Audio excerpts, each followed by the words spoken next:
নমস্কার, আমি শ্রী বাদশাহবাবুল শাস্ত্রী। আপনারা রাশিফলেতে অনেকেই কমেন্ট করতে থাকেন যে আমাদের সারা জীবনটা এইরকম যাচ্ছে, বা কর্কট রাশি নিয়ে যখন আমরা বলি বা আলোচনা করি তখন আপনারা বলেন যে আমাদের সারা জীবনটাই ভালো যাচ্ছে না, এই যাচ্ছে না, বউ যাচ্ছে না, সেই যাচ্ছে না। আপনারা কি একবার লক্ষ্য করে দেখেন বা আপনারা কি মনোযোগ দিয়ে শুনতে পান যে এই কর্কট রাশির জাতক জাতিকাদের এই মাসটা কেমন যাবে? নক্ষত্র বিশেষে আমরা আলোচনা করি, কিন্তু আপনারা সেগুলো ভালো করে শুনেন না। তো এর জন্য আপনাদের নক্ষত্রকেও ভালো করে জানার দরকার। তো আজকের আলোচনা করব কর্কট রাশির অশ্লেষা নক্ষত্রের দ্বিতীয় ভাব নিয়ে। আজকের আলোচনা থাকবে। যারা এই নক্ষত্রে আলোচনাতে প্রথম ভাগ নিচ্ছেন তাদের জন্য আমি একটু আগের যে ভাগ ছিল, প্রথম ভাগটা, সেই ভাগেতে কি কি বিষয় নিয়ে আলোচনা করেছি সেইটা নিয়ে একটু অল্প করেই বলবো। তারপর আমি মূল সাবজেক্টে প্রবেশ করব। আমাদের প্রাচীন ঋষিরা বলে গেছেন যে প্রতিটা মানুষেরই আলাদা আলাদা প্রভাব আছে, আলাদা আলাদা তাদের ব্যক্তিত্ব আছে। সেটা কিভাবে না, রাশি এবং নক্ষত্র এবং তার বিভিন্ন যে চরণ বা পদ আছে তার উপরই নির্ভর করে মানুষের ব্যক্তিত্ব, মানুষের ভাগ্য এবং মানুষ কিভাবে বর্তমানে চলবে এবং অতীতে কি করে এসছে।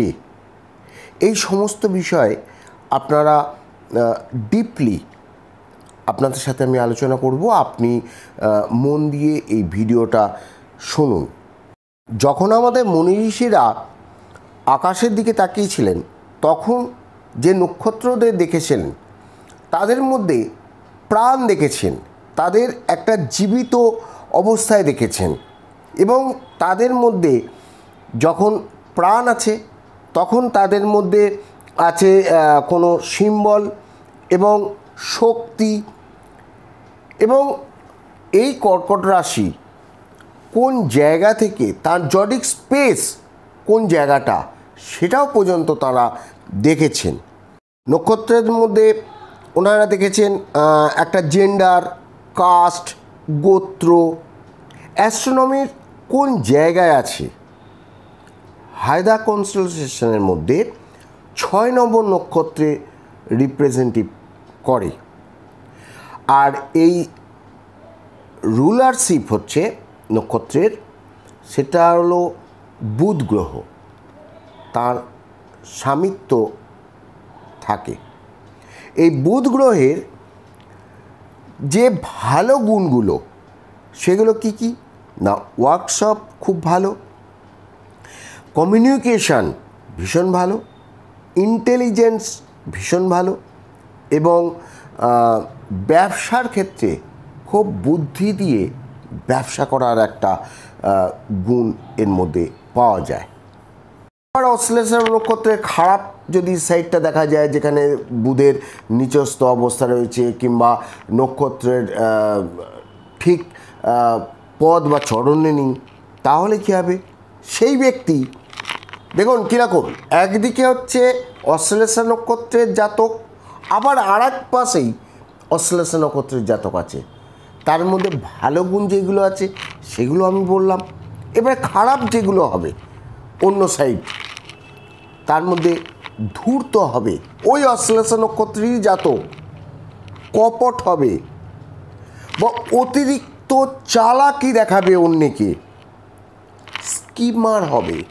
তো এই ধরনের দেখুন, কেউ বলল আমি অশ্লেষা নক্ষত্রের জাতক, আমি কর্কট রাশির জাতক, তো আমার জীবনে এইগুলো আসছে। আরে জাতক যদি ধূর্ত হয়, অন্যকে বেশিভাবে চালাকি দেখায় সাময়িকভাবে, সামনের ব্যক্তি যখন জানতে পারছে যে অতি ধূর্ত কিংবা অতি ওভার স্মার্ট বা সে কপটগিরি করছে, তার সাথে সে মিশবে না।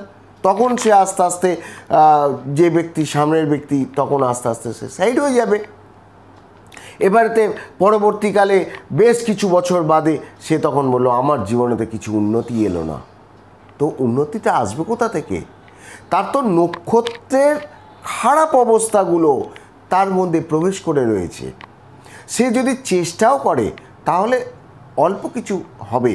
তার জন্য কিছু রেমেডি থাকে, তার জন্য কিছু বীজ মন্ত্র থাকে, সেগুলোও আমরা জানাই এবং সেইগুলো থেকে আপনারা আস্তে আস্তে এর প্রভাব, খারাপ প্রভাব থেকে মুক্ত হবেন।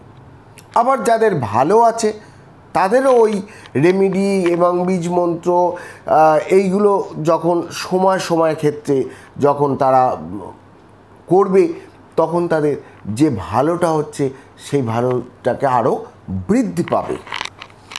তো আপনারা ওই জন্য কর্কট রাশির জাতকদের বলছি, অন্তত নক্ষত্রগুলো ভালো করে শুনুন, ভালো করে নক্ষত্র সম্বন্ধে জানুন। প্রত্যেকটা রাশির মধ্যে 3টে করে নক্ষত্র থাকে।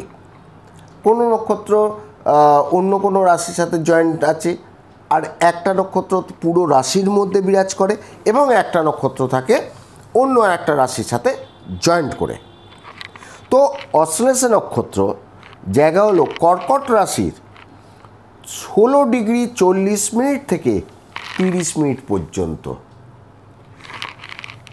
এটার রুলারশিপ আগে আমি বলে দিয়েছি। অশ্লেষা নক্ষত্রের শক্তি হলো বিশ্লেষণা শক্তি, যেটা আগে আমি ভিডিওতে জানিয়েছি, এবং এটা দেখা যায় কুণ্ডলিনী চক্র বা মূলাধারা চক্র যেমন, সেই রকমই যে কাউকে পুরোপুরি নিজের আবেশে নিয়ে নেওয়া, বশ করা, বশীভূত করা, বা এমব্রেসার যাকে বলে। সিম্বল হলো একটা পাকানো সাপ। যেমন করে সাপ হঠাৎ অ্যাটাক করে, একদম আচানক করে, ঠিক সেই রকমই খানিকটা আসে এই নক্ষত্রের দিক থেকে। আবার ঈশ্বরের দিক থেকে নাগ, যে আপনি শিবের কাছে দেখতে পারেন, বিষ্ণুর কাছে দেখতে পারেন, সেই ধরনের নাগ। নেচার হলো ইমোশন মাইন্ড, চেতনা বা অবচেতনা সম্পূর্ণরূপে এটা থাকে এই জাতকদের মধ্যে, বা কোনো ইমোশন বা দুঃখ, এই সব মিলিয়েই। যদি আমি মাইথোলজির দিক থেকে বলতে চাই, তো দেখা যাচ্ছে যে আগেকারের আপনারা গল্প শুনবেন, যেরকম আগে অনেক খাজানা থাকতো মাটির নিচে, পাতালে, সেই সব খাজানা বা এতে প্রহরা দেওয়া, ওখানে এক প্রহরী রূপে থাকা। যারা জ্যোতিষ নিয়ে পড়াশুনো করছেন তারা অবশ্যই আপনার সামনের ব্যক্তির ভবিষ্যৎ নিয়ে কথা বলতে চাইবেন, কিংবা আপনারা তাদের যখন হাত দেখবেন, দেখে যখন নক্ষত্র বিচার করবেন, তখন ডিপভাবে যদি আপনারা সেখানে বিচার করেন, তবেই তার ঠিক সেই কথাগুলো আপনারা বলতে পারবেন। তার জন্য নক্ষত্রকে খুব বেশিভাবে জানতে হবে, চিনতে হবে। অশ্লেষা নক্ষত্রের পজিটিভ দিকে দেখা যায় যে এক শক্তি আছে, যেটা কোনো জায়গায় রিস্ক নেওয়া অতিরিক্তভাবে, সেটা কিন্তু খুব ভালো স্ট্রং কাজ করে। ক্যালকুলেটেড মাইন্ড, হিসাবের দিক থেকেও তারা খুব পারদর্শী হন, বা জাতক ইন্টেলিজেন্ট হবেন, এটা হচ্ছে পজিটিভ দিকে। আর যদি নেগেটিভের দিকে দেখা যায়, তো জাতক সাইকোলজিক্যাল প্রবলেম হয়ে যাবে, ডিপ্রেশনে চলে যাবে, বা কোনো টাকা পয়সা নিয়ে কারোর সাথে স্কিমবাজি করবে। ওই যে বললাম যে ওখানে ধূর্ত কিংবা তো এই ধরনের কাজগুলো করবে, এবং এর জন্য তাকে যত দূর নিচে নামতে হয়, স্ক্যান্ডেল করবে, এই ধরনের এই নেগেটিভ যখন কাজ করে তখন এই নক্ষত্রে, অশ্লেষা নক্ষত্রের জাতকরা এই কাজ করে। 27টা নক্ষত্রের মধ্যে 9তম নক্ষত্র হলো অশ্লেষা নক্ষত্র, এবং এই নক্ষত্র বুধের স্বামিত্ব আছে এই নক্ষত্রের মধ্যে। ভালো হতে পারে। বুধ হলো জাতক বাচ্চাদের মতনও হয় খানিকটা, তো সেখানেতে কোনো ভুল করে ফেলে এবং ভালোর দিকেও যায়।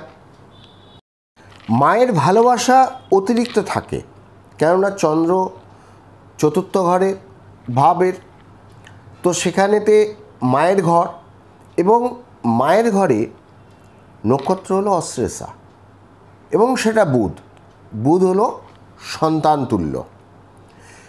তা দেখা যাচ্ছে যে চতুর্থভাবে যখন চন্দ্র ইমোশান হয়ে যায়, মা তার সন্তানকে সবসময় আগলে রেখে দেয়, এবং এটা একটা আনকন্ডিশনাল লাভ। এখানে কোনো সেইভাবে নেই যে কিছু পাওয়ার জন্য। এই নক্ষত্রে মায়ের সাথে সন্তানের এত অতিরিক্ত জাকার বা আগলানো রয়েছে যে সন্তান বিবাহিত হয়ে যাওয়ার পরেও মা তার আগলানোকে ছাড়ে না। সন্তান বিরক্ত হয় এবং ভাবে যে এখন তো আমি অনেক বড় হয়ে গেছি, আমাকে আলাদা করে দিতে পারে, বা আমার একটু দূরত্ব রাখার দরকার থাকে, বা কোনো জায়গায় যখন সন্তান বাইরে যায় বিবাহিত না হলেও, তখন মা তার জন্য ব্যাকুল হয়ে থাকে। এই নক্ষত্রের সন্তানদের বা জাতক জাতিকাদের এই ধরনের প্রেশারটা বেশি থাকে, যার ফলে সন্তান নেগেটিভ ভাবটা অতিরিক্ত পায়, যার ফলে সাইকোলজিক্যাল প্রবলেমেতেও এসে যায়। জাতকরা যদি ঈশ্বরের প্রতি মন লাগায় তবে কিন্তু তার মধ্যেই তারা থেকে যাবে। বুধ আছে, জ্ঞান বাড়িয়ে দেবে। আবার ওই জাতক যদি নেগেটিভের দিকে যায় তবে জাতকের মধ্যে ডিপ্রেশন বাড়িয়ে দেবে। এইসব জাতকরাই বেশিরভাগ সাইকো পেশেন্ট হয়ে যায়। এই নক্ষত্রের পজিটিভ এবং নেগেটিভ দুটো ভাগই আমি দেখালাম, এবং আপনি জানলেন যে একদিকে বিষ সাপের, আবার একদিকে আধ্যাত্মিকতা। যেদিকে হচ্ছে আপনি শিবকে দেখতে পাবেন, যেদিকে আপনি বিষ্ণুকে দেখতে পাবেন, আবার ওইখানে সাপ দেখবেন যে যেখানেতে যাদের ভেতরেতে অতিরিক্ত বিষ আছে। তো আসছি এই দ্বিতীয়ভাবে আজকের ভিডিও নিয়ে, জেন্ডার বা কাস্ট। আমাদের মুনি ঋষিরা এর কাস্ট ডিটেল করেছেন ম্লেচ্ছা, বিলকুল লোয়ার কাস্ট। ধূর্ত, কপট বা স্কিমার এই ধরনের কাস্টের মধ্যে আসে, সেজন্য ওকে ম্লেচ্ছা কাস্ট দেওয়া হয়েছে। জেন্ডার হলো ফিমেল, এর ডাইরেকশন বা দিশা হলো সাউথ। বডি পার্ট বা আপনাদের শরীরের কোন জায়গায় এই নক্ষত্রের স্থান হয় সেটা হলো কৌনি, এই হাতের কোণ, কনুই যেগুলো আছে, ঘুটনা মানে আপনাদের হাঁটু বা নোখ, কান, এই জায়গাতে অ্যালার্ট করা হয়েছে। আয়ুর্বেদিক হলো কফা, কফ যেটা। গুণা হলো সাত্ত্বিক। দেখুন, আমি পজিটিভ এবং নেগেটিভ দুটোই বলেছি। একদিকে শিবও আছেন, তার সাথে তার গলায় নাগ আছে, আবার একদিকে বিষ্ণু আছেন, আবার তার সাথে সাপও আছে। তো সেই হিসাবেতে গুণা এর সাত্ত্বিক অ্যালার্ট করা হয়েছে। এবং তত্ত্ব হচ্ছে জল তত্ত্ব। সাপ কোথায় থাকে? জলেই থাকে, এবং কোনো ঠান্ডা জায়গায় থাকে। গণ রাক্ষসগণ, রাক্ষসগণ যার নেগেটিভ তত্ত্বটা বেশি আছে, তো সেখানেতে অ্যালার্ট করা হয়েছে রাক্ষসগণের। তো দেখা যাচ্ছে যে শুভ সময় বা অশুভ সময়, কখন শুভ সময় হচ্ছে, কখন আপনারা মানে কি ভালো কাজ করবেন শুভ সময় দেখে, কি খারাপ কাজ হয়ে যায় অশুভ সময় থাকলে। আপনারা লিগ্যাল কেস শুভ সময় যেটা আছে, যেটা আমি পরবর্তীকালে বলবো, সেই সময়তে আপনি লিগ্যাল কেস সে সফলতা পাবেন। কিছু চেঞ্জ আপ করা বা তোড়ফোড় যেটাকে বলা হয়, ভাঙচুর, বা আপনারা বাড়ি ভেঙে নতুন করে তৈরি করলেন, কিংবা বাড়ির যে ফার্নিচার সেগুলোকে আপনারা চেঞ্জ আপ করলেন, এই ধরনের কোনো কাজ, কোনো প্লট কিনলেন বা কোনো জমিকে প্লট হিসাবেতে আপনারা বেচলেন, এই যে ভালো কাজগুলো, সেটা একটা শুভ সময় আছে, সেই সময় আপনারা করতে পারেন। আপনারা কোন কাজগুলো অ্যাভয়েড করবেন, যেমন হচ্ছে কোনো অফিসে জয়েন্ট করা চাকরিতে, বা ব্যবসা শুরুর ক্ষেত্রে, বা কোনো বাড়ি তৈরি করছেন, তার যে ভিত তৈরি করার প্রথম দিনটা যেটা হয়, সেটা আপনারা অ্যাভয়েড করবেন। আপনারা কারোর সাথে টাকা পয়সা লেনদেন করছেন, সেটা আপনারা অ্যাভয়েড করবেন। ডিসপোজিশন কি? সেটা হলো ক্রুর, ভীষণভাবে রাগী, হঠাৎ করে অ্যাটাক করা, হঠাৎভাবে রেগে যাওয়া, এটা হলো ডিসপোজিশন। এবার বলবো লুনার মান্থ ডে, কোন সময়টা শুভ এবং কোন সময়টা আপনাদের অশুভ হয়ে যাবে। মাঘ মাস, জানুয়ারি মাস, বাংলার মাঘ মাস এবং জানুয়ারি মাস, কৃষ্ণ এবং শুক্লপক্ষের যে নবমী, সেইটা হলো আপনাদের শুভ দিন। সেক্সুয়াল টাইপ দেখা যায় যে বেড়াল, গোত্র হলো ঋষি বশিষ্ঠ, যিনি হচ্ছেন অর্থ, ধন এবং সমৃদ্ধির কারক। বুধের বুদ্ধি, ক্যালকুলেশন, কমিউনিকেশন, বা আপনার কোথাও অর্থর জমায়েত রয়েছে, সেখানকারের প্রহরীদার, নাম সুনাম বৃদ্ধি হয়। এই জন্য এই ঋষি বশিষ্ঠকে এখানে স্থান দেওয়া হয়েছে। প্রফেশনাল দিক থেকে কাজ করার জায়গা হতে পারে এই নক্ষত্রের জাতকদের, সেখানে শুভ হবে। যেমন পেট্রোলিয়ামের কাজেতে, বা কেমিক্যাল ইন্ডাস্ট্রিজে যদি সে তারা কাজ করে, বা মেডিসিনের কাজ করে, বা কোনো জায়গায় প্লট তৈরি করে বিক্রি করা, বা নেগেটিভের দিক থেকেও তাই, কারোর সাথে স্কিমার কিংবা ফেক কাজ করে, বা কোনো গুরু আছে ফেক গুরু, ভালো দেখিয়ে ভেতরে, বুঝতেই পাচ্ছেন, বা হ্যাকার, বা দ্রুত রাজনেতা, খুব চালাকি আছে, বা মেডিকেল ড্রাগস বা এই ধরনের যে কাজগুলো আছে তার মধ্যে পজিটিভ এবং নেগেটিভ দুটোই দিক দেখা যায়। আর এই ধরনের কাজেতে শুভ অশুভ দুটোই হতে পারে। নেচার ফাংশন দিক থেকে দেখা যায় যে